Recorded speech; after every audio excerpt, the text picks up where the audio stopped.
నా పేరు భాను గణేష్ నాయక్, గిరిజన విద్యార్థి సంఘం రాష్ట్ర అధ్యక్షుడు, ఆంధ్రప్రదేశ్.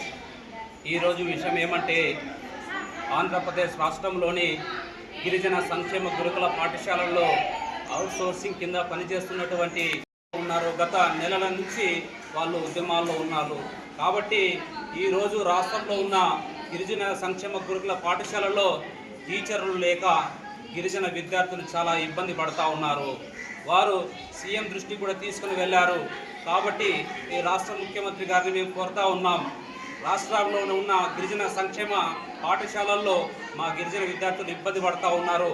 కాబట్టి ఆ అవుట్సోర్సింగ్ కింద పనిచేస్తున్నటువంటి ఆ ఉపాధ్యాయుల డిమాండ్లను మీరు ఆలోచించి వాళ్ళ డిమాండ్ను నెరవేర్చి వెంటనే వాళ్ళు విధుల్లో చేర్చే విధంగా మీరు చర్యలు తీసుకోవాలని చెప్పి రాష్ట్ర ముఖ్యమంత్రి గారిని కోరుతా ఉన్నాను. ఎందుకంటే విద్యార్థులు ఇక్కడ వచ్చి మేము విజిట్ చేసి చూస్తూ ఉంటే వాళ్ళు చాలా ఇబ్బంది పడుతూ ఉన్నటువంటి పరిస్థితి అలా మనకు కనబడతా ఉంది. కాబట్టి వాళ్ళ సమస్యలను కూడా, వాళ్ళు గిరిజన ఉపాధ్యాయులు కాబట్టి వాళ్ళకు చాలని జీతము కేవలము 9,000 రూపాయలతో వాళ్ళు జీవనం ఎలా కొనసాగిస్తారు ఈరోజు ఉన్నటువంటి ధరలలో అని చెప్పి సందర్భంగా అడుగుతా ఉన్నాను. కాబట్టి వాళ్ళ డిమాండ్ను కూడా దృష్టిలో ఉంచుకొని వాళ్లకు